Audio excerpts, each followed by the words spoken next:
akan menjadi imam-imam Allah dan Kristus, dan mereka akan memerintah sebagai raja bersama-sama dengan Dia 1000 tahun lamanya. Untuk menyambut khotbah kita menyanyi Berikanlah ya Tuhan roti hidup.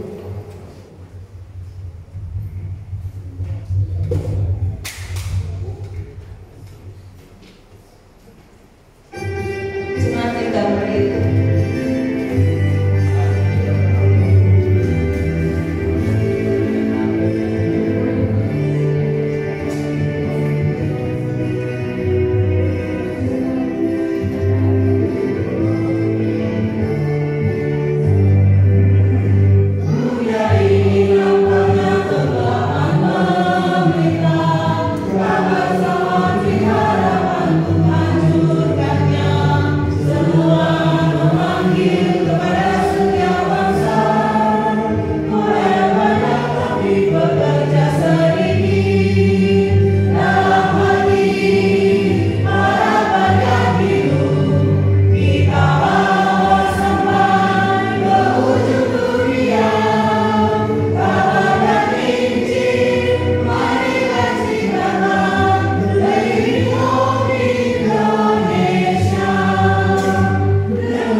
Saudara-saudara, sahabat ini adalah puncak pada KKR kita yang sudah berjalan selama 1 minggu jalan.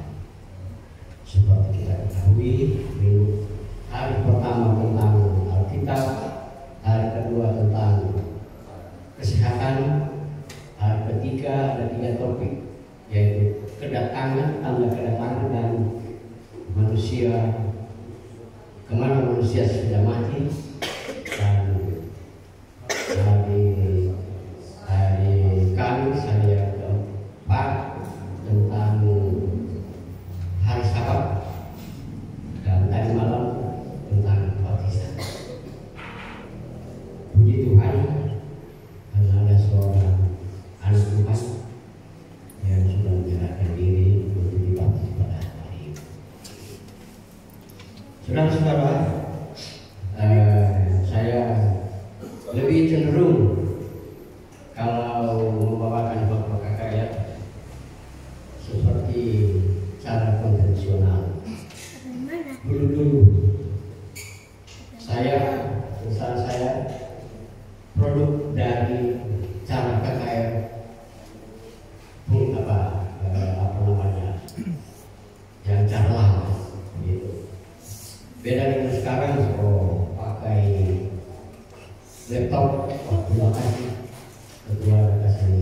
kalau dulu pakai slide putar dengan sepeda.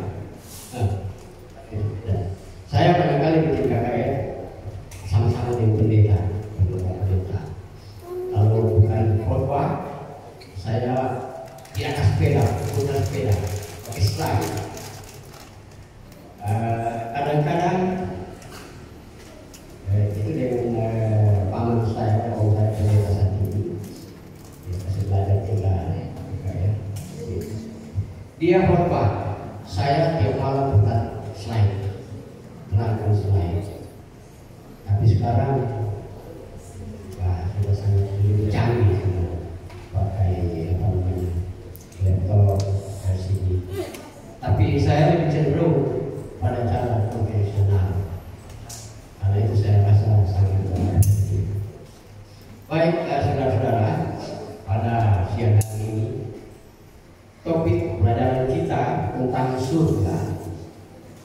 Tentang surga.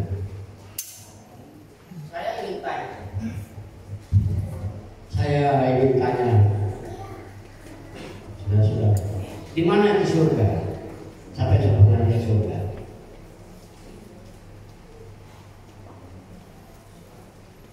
Ya, ada orang bilang surga di bawah telapak kaki kiri. Ibu-ibu itu berdosa sekali injak-injak di surga. Jadi, nah itu istilah-istilah umum.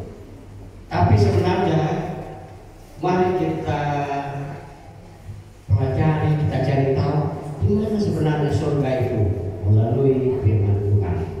Saya bukan lebih banyak hari ini, saya bergerak.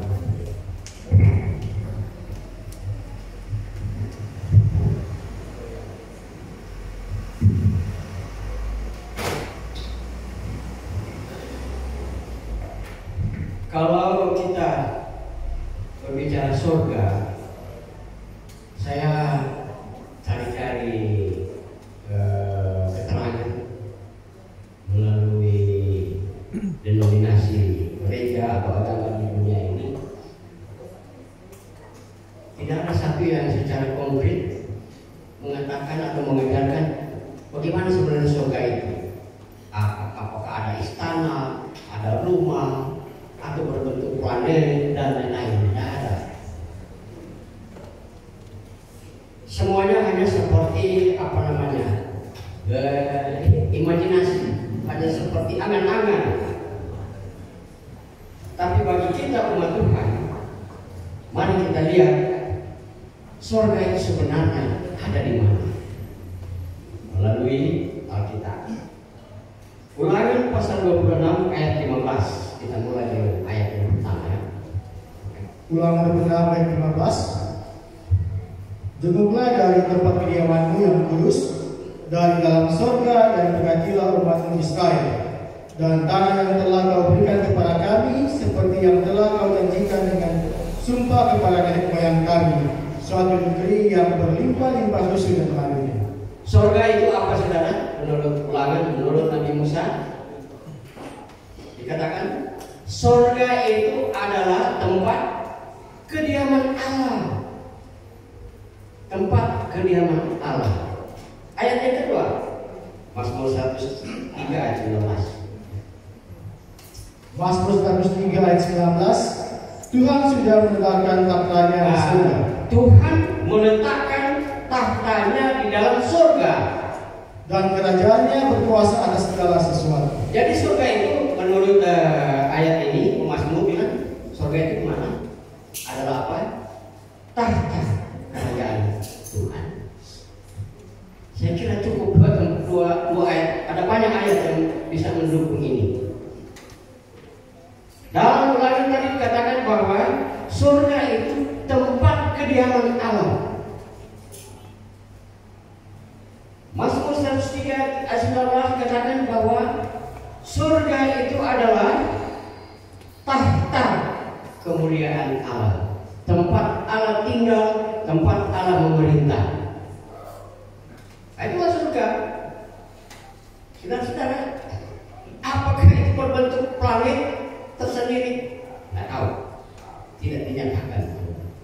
Hanya menyatakan di sanalah tempat Tuhan, di sanalah malaikat-malaikat Tuhan melayani Tuhan dan bekerja sesuai dengan apa yang dikehendaki oleh Tuhan. Itulah surga. Jika demikian saudara-saudara, di manakah surga itu? Banyak saya baca-baca itu melalui internet. Ada orang-orang yang suka pergi ke luar angkasa. Orang mencari-cari tahu di mana surga ini, saudara. Mereka mencari-cari tahu planet-planet lain, apakah ada penghuni dan lain sebagainya. Mereka mencari tahu di mana itu surga. Tetapi sampai saat ini belum ada yang bisa melihat di mana itu surga itu. Mari kita tanya Alkitab, saudara, dalam Kejadian 1 ayat 8 dan ayat 20 ya. Kejadian 1 ayat 8 dan ayat 20. Kejadian 1 ayat 8 dan 20 ayat 8. Lalu Allah menamai cakrawala itu langit, jadilah petang Allah menamakan cakrawala itu adalah apa? Langit. Sampai pernah dia langit. Di sekitar kita ini langit. Sampai pernah lihat langit. Langit itu adalah cakrawala. Atau cakrawala itu adalah langit. Terus mau baca ulang. Lalu Allah menamai cakrawala itu langit. Menamai cakrawala itu langit. Jadilah petang, jadilah pagi, jadilah hari kedua. Nah, untuk apa itu langit itu? Cakrawala itu. Ayat 20. Bagaimana Allah hendaklah dalam air berkeriapan makhluk yang hidup. Di dalam air makhluk hidup, ikan-ikan. Dan hendaklah burung berterbangan di atas bumi. Burung berterbangan di atas bumi. Dan ada juga yang di darat, binatang-binatang, termasuk kita manusia dan tumbuh-tumbuhan. Nah, saudara-saudara, 3 matra ini, udara, darat, dan laut, perlu kehidupan. Mengapa kita bisa hidup? Mengapa ikan bisa hidup di air? Mengapa bisa burung-burung terbang? Mengapa ada tumbuh-tumbuhan bisa bertumbuh? Ada satu hal yang penting, karena di cakrawala ini ada apa, saudara? Yang dibuat oleh Tuhan. Ada atmosfer. Di dalam atmosfer ini, atau di dalam cakrawala ini, di situ ada apa namanya, oksigen yang menjadi bahan dasar kehidupan kita untuk bernapas. Kalau tidak ada oksigen, mati semua orang, saudara. Jadi cakrawala yang pertama, langit yang pertama ini adalah tempat kehidupan binatang-binatang di udara, burung-burung, dan makhluk-makhluk yang ada di darat dan yang ada di mana? Di dalam air. Itulah langit yang pertama yang disebutkan di dalam Alkitab. Kemudian langit yang berikut, Mazmur 8 ayat 3. Saudara perhatikan ini, dia punya tingkatannya. Tadi sudah ada langit atau cakrawala, tempat hidup makhluk di udara, di darat, dan di laut. Nah, sekarang Mazmur 8 ayat 3. Jika aku melihat langitmu, buatan jari Tuhan, bulan dan bintang-bintang yang kau tempatkan. Ada apa di sana, saudara? Tuhan tempatkan bulan dan bintang, termasuk planet-planet. Jadi bukan di cakrawala pertama, kan cakrawala kedua. Tempat beredarnya bintang dan bulan. Dan di sana tidak ada apa? Tidak ada oksigen. Hampa udara. Makanya kalau mau pergi di bulan atau mau pergi luar angkasa mesti bawa apa? Oksigen. Karena tidak ada oksigen di sana. Itulah langit yang kedua. Coba baca ulang supaya jelas.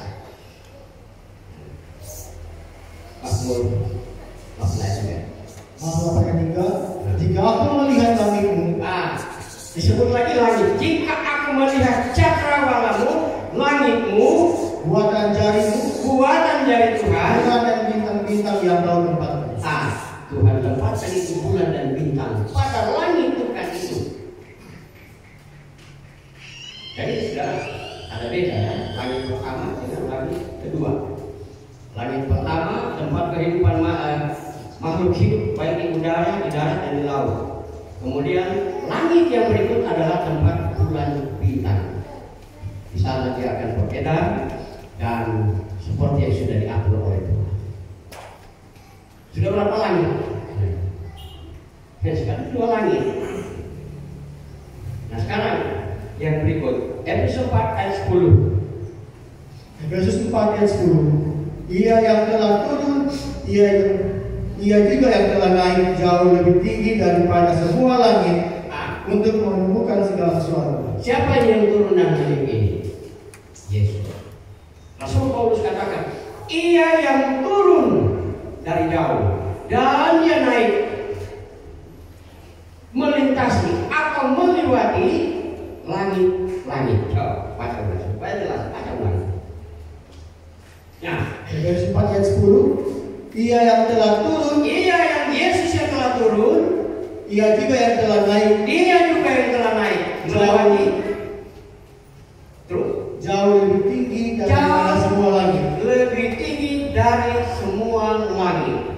Dan lihat untuk memerlukan segala sesuatu. ya, jauh dari semua langit. Langit pertama tempat atmosfer, kemudian langit kedua tempat bulan bintang beredar. Di atas itu, di sanalah Tuhan datang. Sebab dia bilang di sini Rasul Paulus, di atas langit-langit yang ada. Jadi kalau kita mau berikan gambaran seperti circle, jadi lapisan pertama atmosfer bumi, kemudian circle kedua tempat bulan dan bintang beredar, kemudian di luar dari itu, itulah sudah tidak dinyatakan ada apa di sana. Rasul Paulus bilang Yesus datang dari sana melewati langit-langit. Jadi kesimpulan saudara, di mana itu surga? Di mana itu surga? Ya, tidak disebut langit ketiga, tapi kalau orang mau bikin seperti circle ini ada 3 susun. Di sanalah surga. Berapa jauh itu surga itu, saudara? Coba kita lihat secara ilmiah.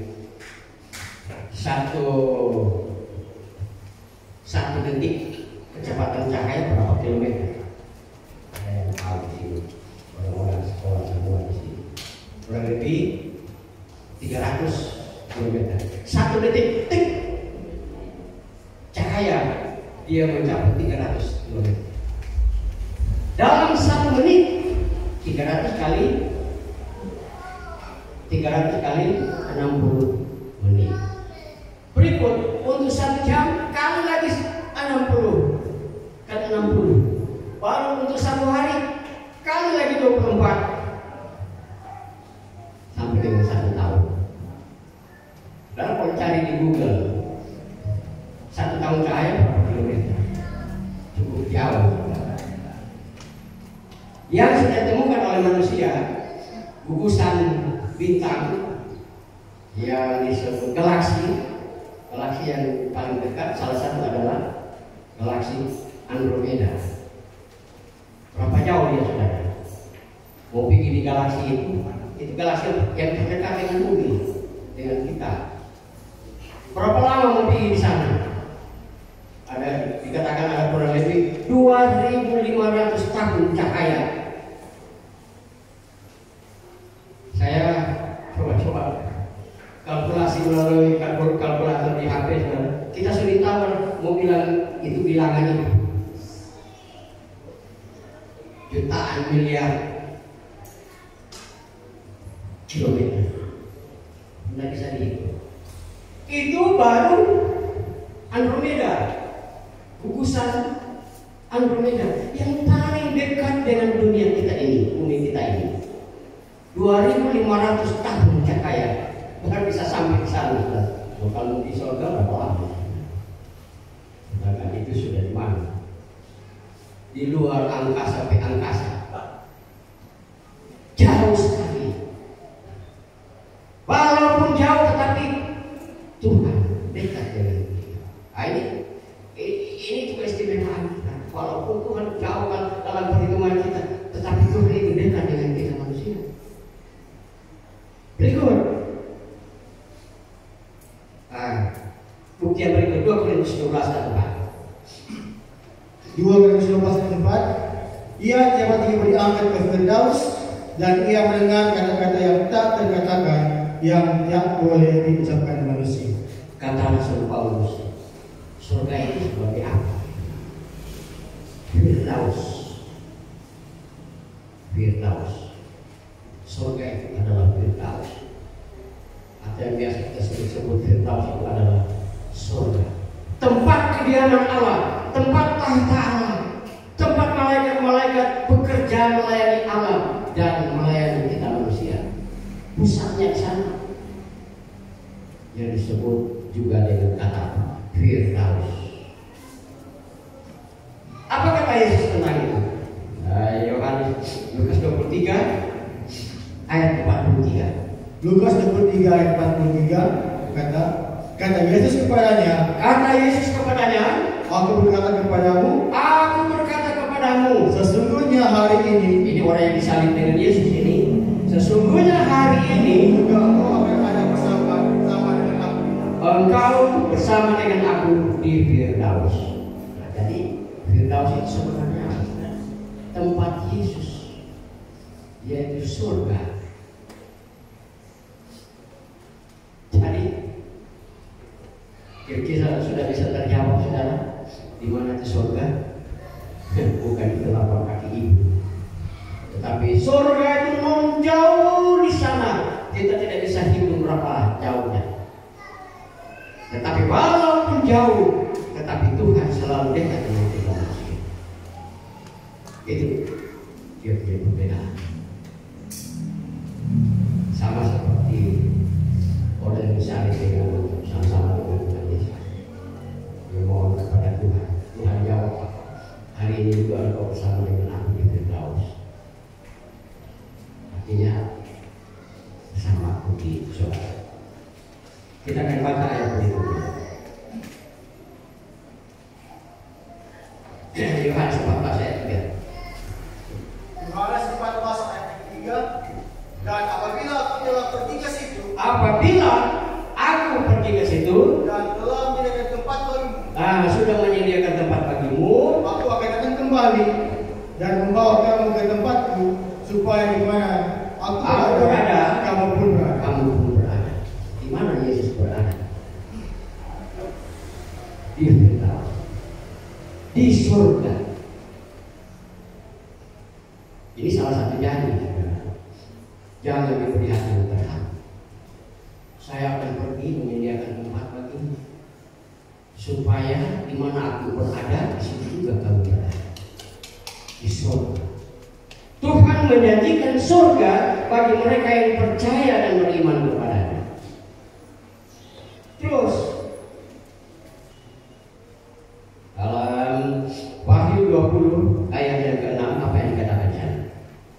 Wahyu 20 ayat 6, berbahagialah dan teruskanlah ia yang mendapat bagian dalam kebangkitan pertama. Berbahagia yang mendapat bahagia dalam kebangkitan pertama itu.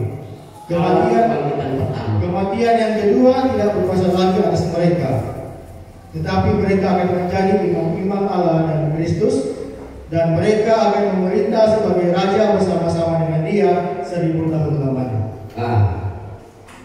Saudara, kita sudah belajar pada hari Rabu malam. Umat-umat yang percaya dan beriman kepada Yesus, mereka ini akan diubahkan. Pertama, orang yang sudah mati dibangkitkan, menerima tubuh yang bakar. Yang masih hidup akan diubahkan menjadi sempurna. Kemudian mereka pergi kemana? Mau pergi ke surga. Aduh, saudara, saya boleh membayang-bayangkan mengenai apa, tetapi Tuhan sudah janjikan itu akan dibawa ke surga. Walaupun begitu jauh, itu Tuhan mau atur. Apakah kita akan terangkat secara ajaib? Tetapi itulah yang dijanjikan oleh Tuhan. Orang-orang menjadi pilihan Tuhan atau yang memilih Tuhan, yang beriman kepada Tuhan, mereka akan diangkat kemana, saudara? Ke surga, di tempat yang kita sudah pelajari. Selama berapa lama? 1000 tahun. Aduh, bukan main. Senangnya hidup dengan Tuhan di surga selama 1000 tahun. Mau jadi apa di sana? Nah, saudara dan saya mungkin akan jadi saksi, mau jadi imam, akan berkerajaan bersama-sama dengan Tuhan selama berapa tahun? 1000 tahun. Untuk umat tebusan. Luar biasa, saudara, apa yang disediakan oleh Tuhan. Kurang orang pekodok hidup di dunia ini kalau sampai Tuhan akan masuk di surga. Di sana tidak ada air mata, tidak ada tangis, tidak ada duka, tidak ada kesusahan, tidak ada dosa. Hidup senang bersama-sama dengan Tuhan. Luar biasa, saudara. Sekarang ini di dunia ini, saudara, orang cerita sakit. Tadi kita cerita kepada Tuhan teman-teman. Ternyata kalau lebih sakit sama. Orang buku suka kehabisan oli. Jadi kalau jalan atau salah berdiri saja, ini sekarang saya kalau selama berdiri begini, sekarang kaki, habis oli. Kita akan diubahkan oleh Tuhan dari tubuh yang fana ini menjadi tubuh yang kekal. Sudah tidak ada sakit-sakit. Saya berdoa menguatkan juga pendeta, mantan ketua daerah kita diberitahu. Jangan kecewa.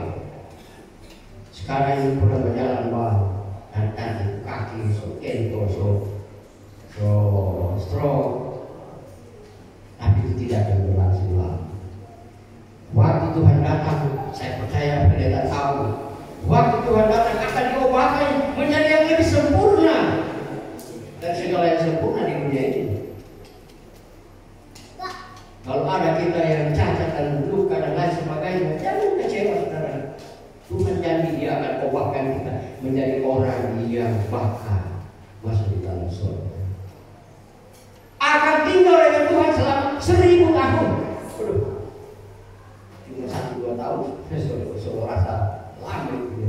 Ini 1000 tahun. Nggak ada susah, nggak ada, semuanya senang. Kemudian di dalam Wahyu pasal 20 ayat 6. Sudah dibaca tadi. Wahyu 21 ayat 1 sampai yang keempat. Selain daripada surga, di mana kita akan pergi bersama dengan Tuhan selama 1000 tahun, apalagi yang dijanjikan oleh Tuhan, yang disediakan oleh Tuhan. Wahyu 21 ayat mulai ayat 1 sampai ayat 4. Ayat 1. Lalu aku melihat langit yang baru dan bumi yang baru. Terus sebab langit yang pertama dan bumi yang pertama telah berlalu.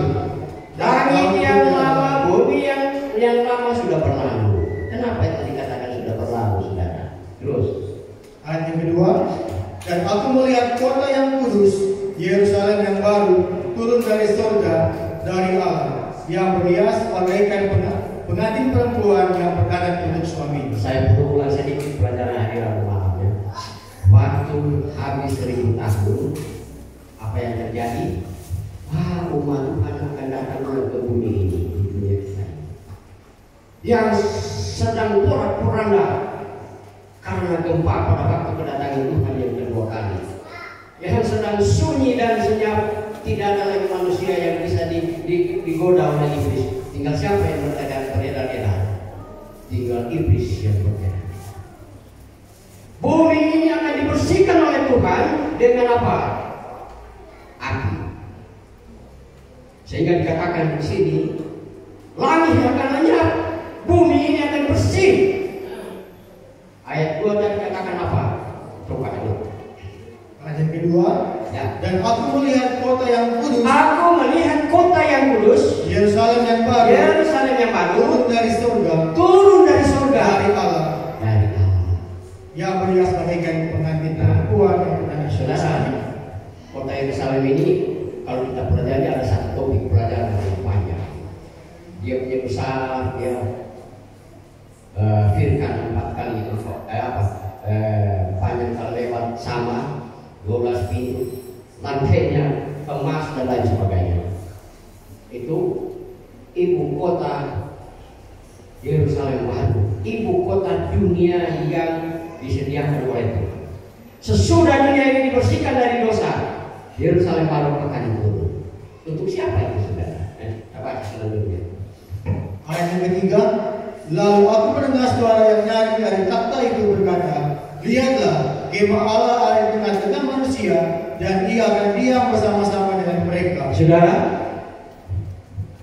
kita akan berjalan ke sana kemari, diam bersama dengan Tuhan di kota Yerusalem. Kalau sekarang orang tidak lihat muka Tuhan, orang tidak lihat Tuhan Yesus, orang tidak lihat mata malaikat.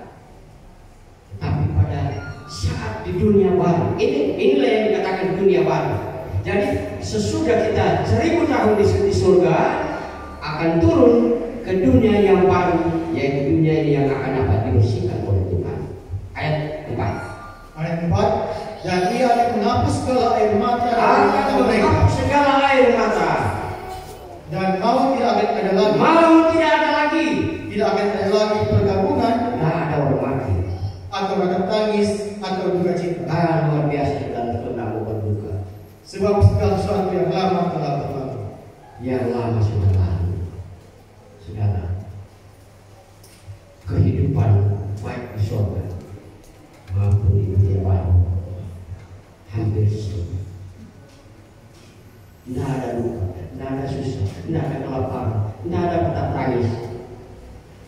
Karena semua pikiran kita manusia sudah dilengkapi oleh Tuhan dengan pikiran yang suci, karakter yang suci, karakter yang tidak lagi dapat dipengaruhi oleh dosa. Karena yang lalu sudah apa? Sudah berlalu. Saudara, bukankah ini satu rencana yang besar dari Tuhan, menyediakan tempat yang indah bagi kita semua? Kalau orang di bahasa mana bilang orang berbodoh, kalau Tuhan tidak mencapai di surga, orang tidak hidup di dunia yang baru. Nah terus ayat Wahyu 21 ayat 7, 8 dan 27. Wahyu 21 ayat 8 dan 27 berkata, barang siapa menang, ia akan memperoleh semuanya ini. Barang siapa yang menang akan memperoleh semua ini, yaitu layak masuk surga dan layak tinggal di dunia baru. Dan aku akan menjadi Allahnya, dan dia akan menjadi anakku. Tuhan akan menjadi Allah kita, dan kita akan menjadi anak-anak Tuhan. Ayat 8, tetapi orang-orang penakut, orang-orang yang tidak percaya, orang-orang keji yang melakukan kejahatan, orang-orang pembunuh, orang sundal, tukang sihir, Jadi, berhala.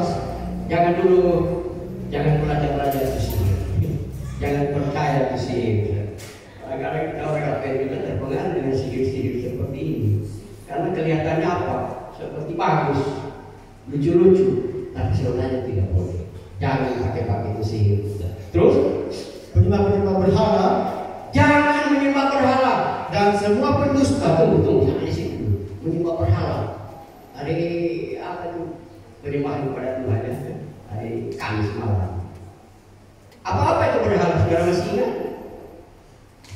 Bukan hanya kita membuat Tuhan lain daripada Tuhan, tapi digambarkan berhala itu ada banyak. Artinya kita menyembah sesuatu, kita mementingkan sesuatu lebih dari Tuhan, itu berarti kita apa? Menyembah yang lain, menyembah berhala. Mungkin saja saya berhala di uang, mungkin saja saya berhala di harta, mungkin saja lebih kecil saya berhala di pakaian. Kita kalau tidak ada baju baru, malas kita lebih di gereja. Ini sudah banyak berhala-berhala atau ya dosa yang kita simpan-simpan. Saya sendiri saudara, hanya saya dengan Tuhan yang tahu. Saya masih ada berhala-berhala yang masih menggerogoti iman saya. Saya berharap bisa menang dari pergumulan berhala-berhala ini. Karena apa? Orang yang menyembah berhala tidak bisa masuk surga, saudara. Tidak bisa masuk di Yerusalem baru. Terus dan semua pendusta. Di situ dulu. Semua pendusta. Ini luar biasa, saudara. Ini pendusta ini jadi lumrah bagi manusia. Jadi biasa bagi manusia. Kadang-kadang sudah jadi budaya. Saya waktu dengan anak saya pergi dari Mutoli, ada naik, maksudnya Mary masih ingat barangkali, ada dua cewek dari Papua naik di motor. Waktu itu ada dia punya teman telepon, rupanya dari Manado, tidak ada dengar-dengar. Bertanya, mana sudah di mana? Sudah Pak, sudah mana orang ini? Padahal orang ini sementara cari penumpang tambahan di Mutoli. Dusta, kecil-kecil tetapi orang pandangnya, tapi itu adalah apa? Dusta. Apa itu dusta itu, saudara? Dusta itu adalah kata-kata yang tidak benar, perbuatan pernyataan yang tidak benar. Itu dusta. Kadang-kadang kalau orang tua coba dusta pak anak-anak, ada setan situ. Kalau anaknya kritis, saudara, dia mau tanya, gimana satu setan? Bagaimana dia pengen mama? Itu setan. Kadang-kadang kita orang tua berdusta. Jadi ada banyak. Ya. Dusta tidak bisa masuk di sana. Terus mereka akan mendapat bagian mereka di dalam lautan yang menyala kasihan, saudara. Di luar dari itu mau apa-apa. Lautan yang menyala oleh api dan belerang. Api dan belerang. Inilah kematian yang kedua. Itulah kematian yang kedua. Ayat 27. Tetapi tidak akan masuk ke dalamnya. Tetapi, nah ini perhatikan baik-baik, saudara. Tetapi tidak akan masuk ke dalamnya sesuatu yang najis atau ulang-ulang. Tetapi tidak akan masuk ke dalam. Tidak akan masuk di dalamnya sesuatu yang najis atau orang yang melakukan kekejian atau dusta, tetapi hanya mereka yang namanya tertulis dalam kitab kehidupan. Ini yang penting sudah saya katakan. Hanya yang namanya tertulis di dalam buku apa? Buku kehidupan, buku di surga. Pertanyaan, mau cari tahu kapan Tuhan tulis dalam nama di surga? Saya ikuti beberapa tahun yang lalu pelajaran dari pendeta Dr. Tuhan. Dia katakan nama kita ditulis pada saat kita diapa? Pada saat kita dibaptis. Nama kita ditulis di gereja, sementara itu ditulis di mana? Di surga. Ada ayat yang menunjuk ya. Matius 18 ayat 15.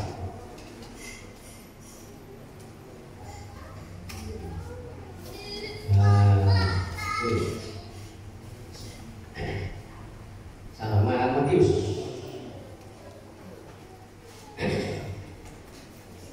Kita baca dulu Matius Wahyu 20 ayat 15. Wahyu 20 ayat 15. Dan setiap orang yang tidak ditemukan namanya tertulis di dalam kitab kehidupan itu, ia dilemparkan ke dalam lautan api. Dua kali diulang.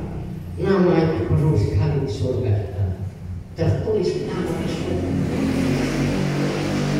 berusaha supaya nama kita yang sudah ditulis di surga, tulis di bumi, jangan sampai dapat indeks. Aduh, kalau dapat indeks, kalau sudah ada yang kenal apa dia bilang, coba bacalah. Dan setiap orang yang tidak ditemukan namanya, tertulis di dalam kitab kehidupan itu, tertulis di dalam buku kehidupan di surga, ia dilemparkan ke dalam kasihan saudara. Orang sholat lagi masuk gereja, orang sholat lagi kembalikan keperluan dalam persembahan, orang sudah menyanyi di gereja, orang sudah bikin KKR di gereja. Orang kaget, Tuhan tanya, kita mau masuk surga. Kalau Tuhan tanya, kenapa ada so? Nanti mau periksa dulu. Oh siap. Tidak ada yang pengen apa?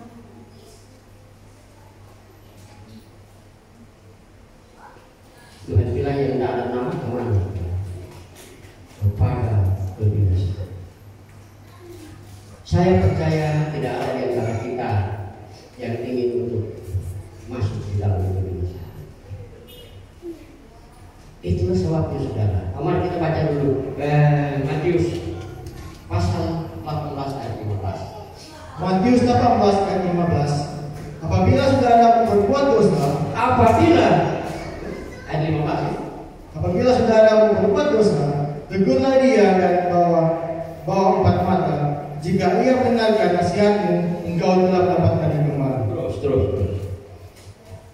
Ayat 16. Jika ia tidak mendengarkan engkau, bawalah seorang atau dua orang lagi, supaya atas keterangan dua atau tiga orang saksi perkara itu tidak dikasih. Saya maksud ayat ini. Coba. Ayat 17. Jika ia tidak mau mendengarkan, mereka sampaikanlah soalnya kepada jemaat, dan jika ia tidak mau juga mendengarkan jemaat, pandanglah dia sebagai seorang yang tidak mengenal Allah. Ayat berikut terus. Ayat 43. Surah 3 ayat 20.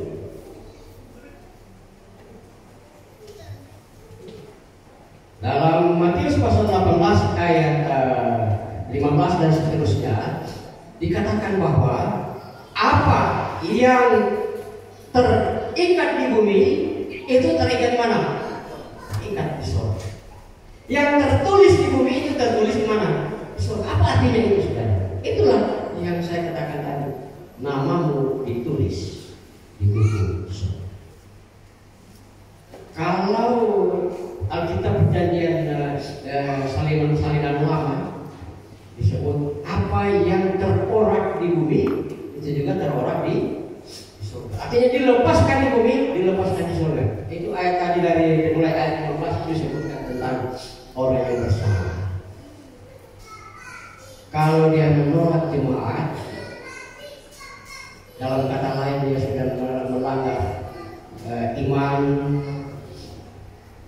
dia bisa namanya dikeluarkan dari buku jemaat karena dia sudah melanggar iman, sudah meninggalkan Tuhan.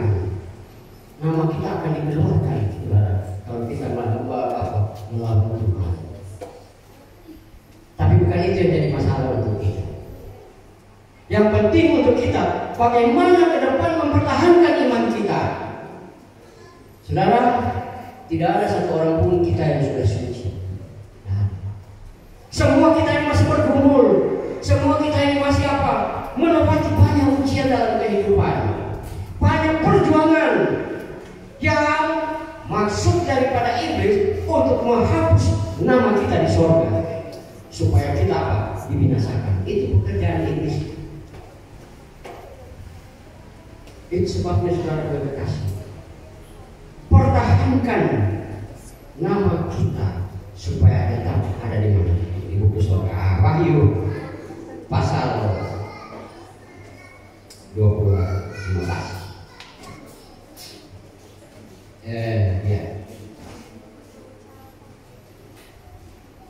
Wahyu 3 ayat 20. Wahyu 3 ayat 20. Lihat, aku berdiri di muka pintu dan mengetuk.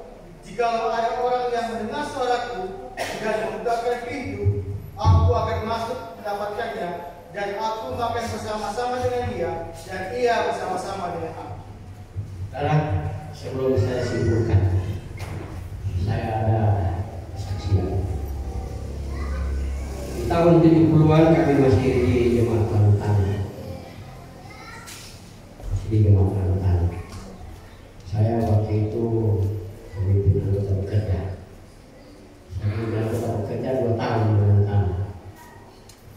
Ada seorang anak, dia kelas 6. Minta Pak dia ke mama supaya saya baptis. Dia sangat antusias sekali Pak, orang ada Pak Ero.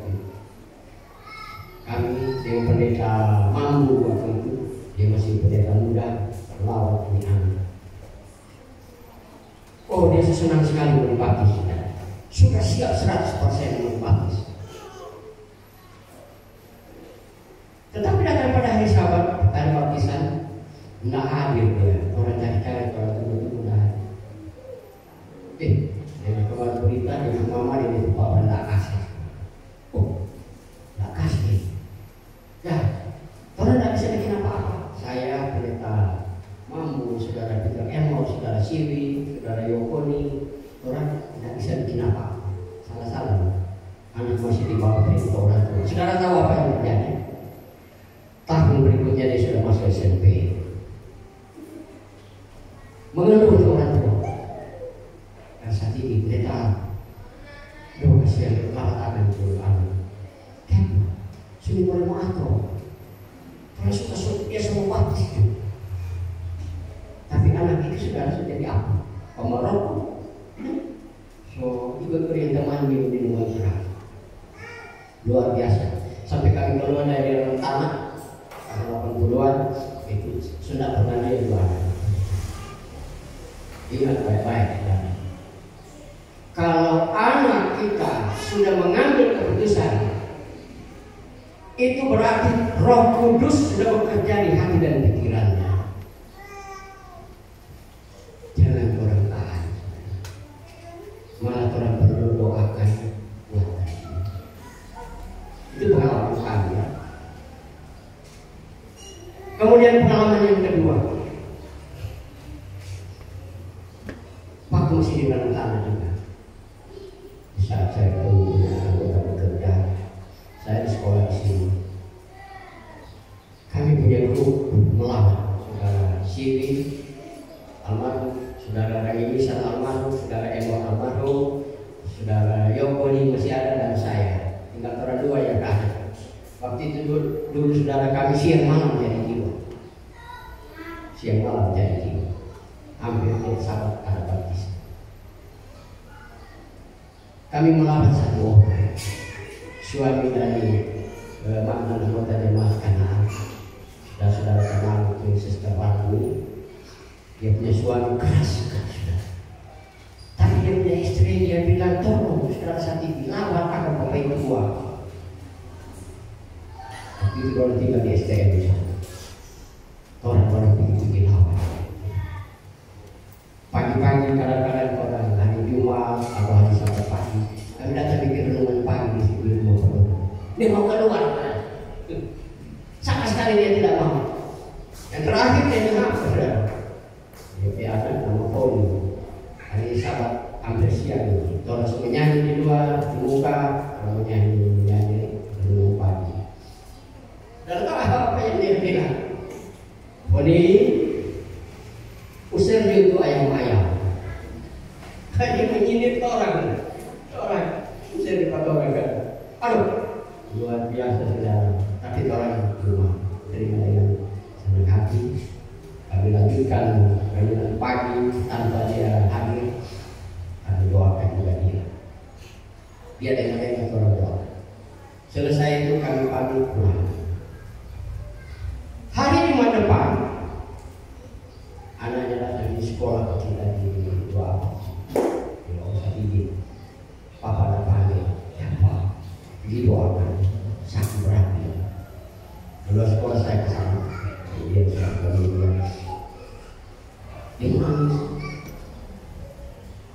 Bila saudara setuju, kita mohon maaf. Berkali-kali saudara datang di sini, jemaat datang di sini, saya lari, saya tidak mau terima, bahkan saya pusing. Saya mohon maaf. Dia minta maaf, tolong maaf. Sampai ke Pak Pendeta, minta maaf. Nah, itu saya sampaikan di jemaat. Kemudian saat kami datang lagi, melawan dia bersedia untuk dibaptis. Puji Tuhan, dia dibaptis atas permintaan sendiri. Dibaptis. Saya tahu beberapa hari kemudian saya di kampung waktu itu libur. Saya dengar berita saudara Markus sudah meninggal. Kaget saya. Waktu itu kami datang hari Jumat.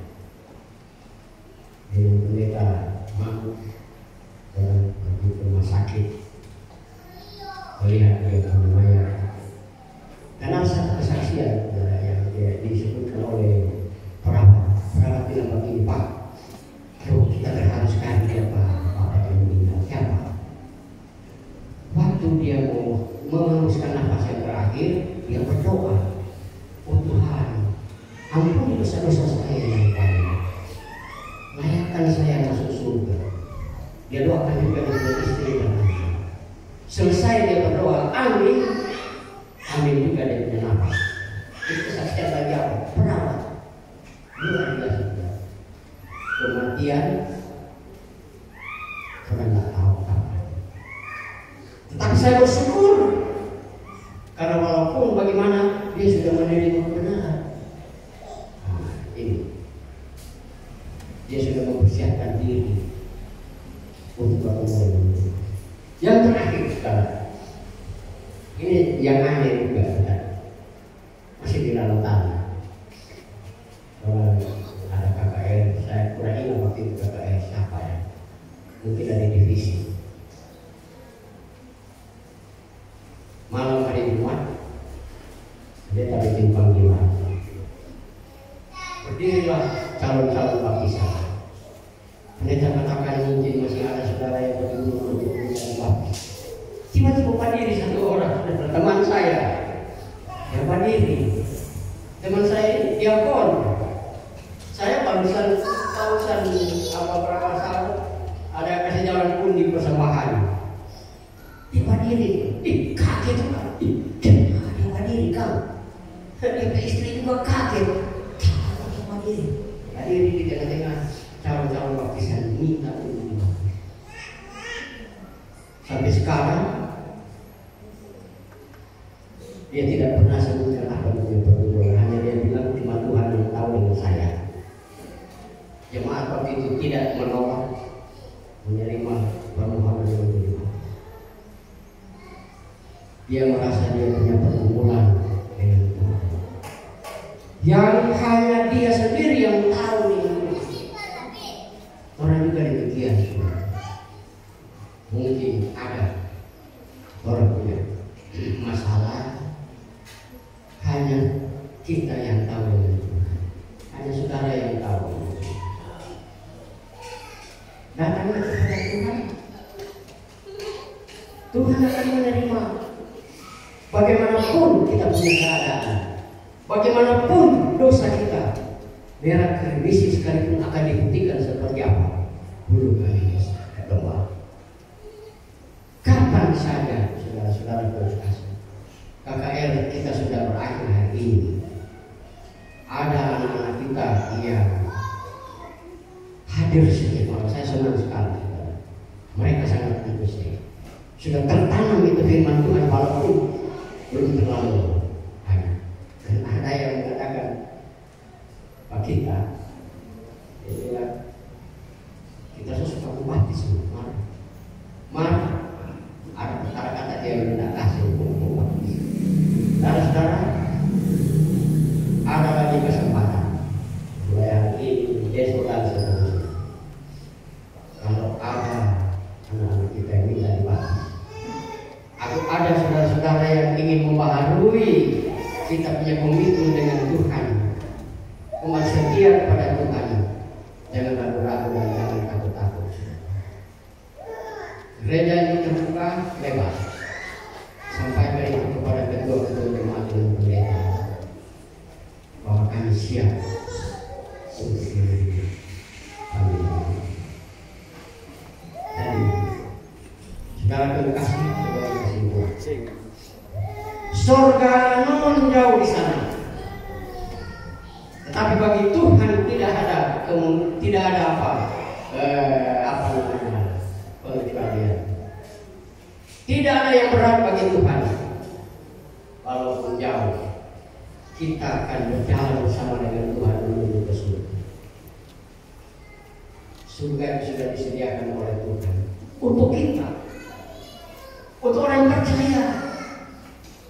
Nah, itu sebabnya demikian juga dengan dunia baru Tuhan sediakan untuk orang yang percaya dan beriman. Guna apa saudara orang masuk gereja tiap hari Sabat?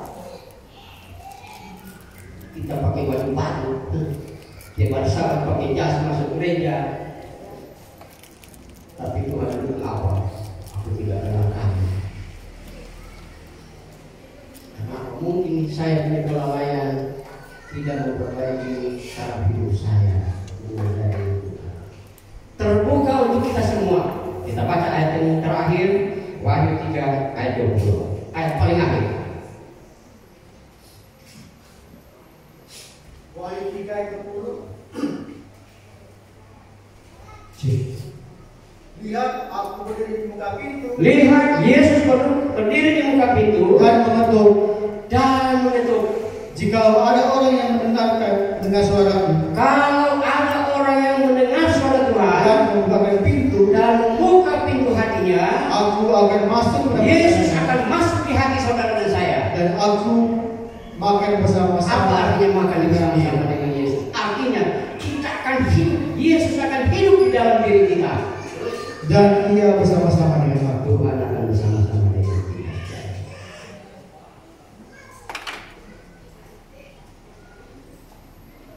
Tuhan apa saja menginginkan kita untuk membuka hati dan pikiran. Kalau Roh Suci sudah berbisik di hati kita, jangan tolak itu sebagai suci. Serahkan itu kepada Tuhan. Pada siang ini saya ingin untuk mendoakan anak-anak kita yang remaja yang rajin sekali ikut KKR. Boleh datang di depan sini untuk didoakan anak-anak. Silakan datang di depan sini. Saya senang sekali lihat tiap malam antusias datang KKR. Mari adik-adik remaja, orang tua berada itu. Kita akan berdoa, nanti akan didoakan oleh pendeta. Ini anak-anak kita, tunas muda jemaat kita untuk didoakan. Nah, berdiri di depan sini. Sini, menghadap. Ada lagi yang lain? Ada lagi yang lain? Ada Sekia, ada dia, Renker.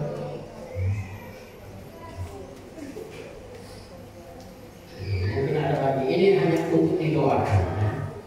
Untuk didoakan. Karena mereka ini adalah apa?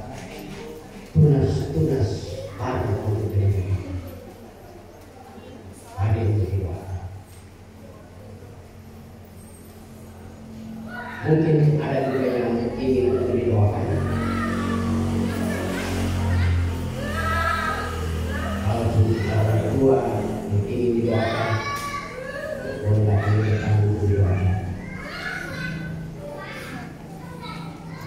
Saya mengundang pendeta untuk didoakan.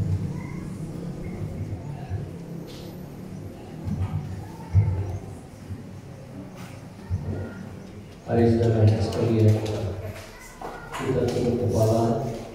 Saya berdoa dan saudara juga berdoa, dan biarlah anak-anak ini akan terus dengan kesetiaan mereka. Mari kita tunduk kepala kita berdoa. Bapa di sorga, kepadamu kami datang, bersyukur dan berterima kasih karena berkat hari Sabat. Kami umat-umat Tuhan, jemaat Kenan, bahkan tamu-tamu yang hadir, di akhir dari penyampaian firman oleh hamba Tuhan Sesa Tinggi di hari Sabat ini, kami mendapatkan lagi pemahaman pengertian bagaimana sebenarnya hidup kami di dunia ini di dalam penurutan akan firman. Ada janji berkat yang Tuhan akan berikan di dalam kesetiaan kami, yaitu sorga Firdaus yang kami akan tempati di dalam iman kesetiaan kami di dunia ini. Dan ketika kami bersama dengan Tuhan 1000 tahun, adalah sukacita bagi kami yang didapati setia di dalam dunia ini, menuruti apa yang dikatakan anak-anak Tuhan. Dari malam ke malam mereka telah mendapatkan pelajaran-pelajaran Tuhan, meteraikan semua firman di tanah hati mereka, dan biarlah itu akan bertumbuh subur dengan demikian kehidupan yang mereka akan melalui ke depan. Mereka tidak goyah tetapi setia kepada Tuhan, dan kami berkerinduan anak-anak ini adalah tiang-tiang gereja yang akan melanjutkan pengkabaran Tuhan sampai Tuhan datang pada kali yang kedua. Kami semua sepakat di hari Sabat ini mendoakan agar anak-anak Tuhan ini dalam segala kebutuhan pertumbuhan pendidikan, karuniakan kepada mereka hikmat, kepintaran, agar supaya di dalam mereka menuntut ilmu, mereka akan berhasil menjadi kebanggaan di dalam keluarga, masyarakat, bahkan di hadapan Tuhan. Oleh karena itu, biarlah anak-anak ini tetap dalam lindungan Tuhan, dan berkat Tuhan menyertai mereka untuk masa depan yang cerah, di mana mereka akan berhasil menyenangkan Tuhan dan menjadi kebanggaan bagi keluarga, bahkan di dalam jemaat. Kami terus doakan pergumulan umat-umat Tuhan yang rindu bergabung, tetapi ada permasalahan-permasalahan yang mereka hadapi secara pribadi keluarga.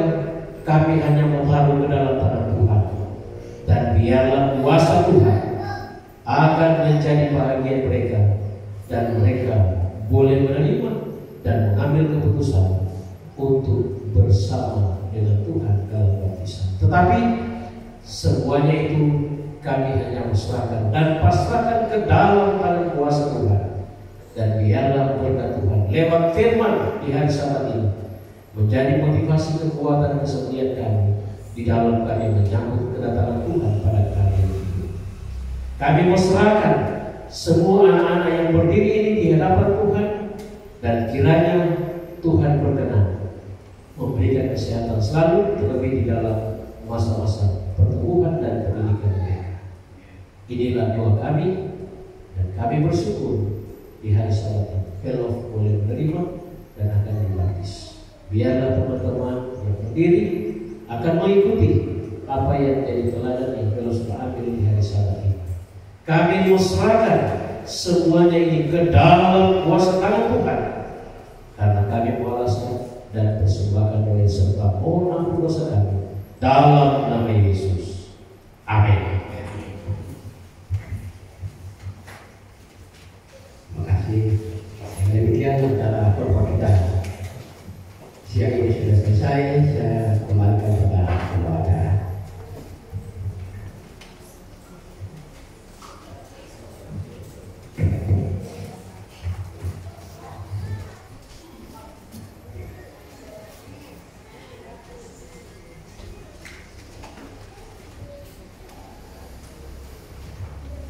Baik, kami mengucapkan terima kasih kepada saudara Robert sendiri yang sudah mau berpengalaman.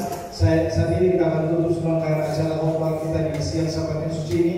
Saya undang kita berdiri semua, kita nyanyikan lagu Sion nomor 159, tak lama lagi masuk surga.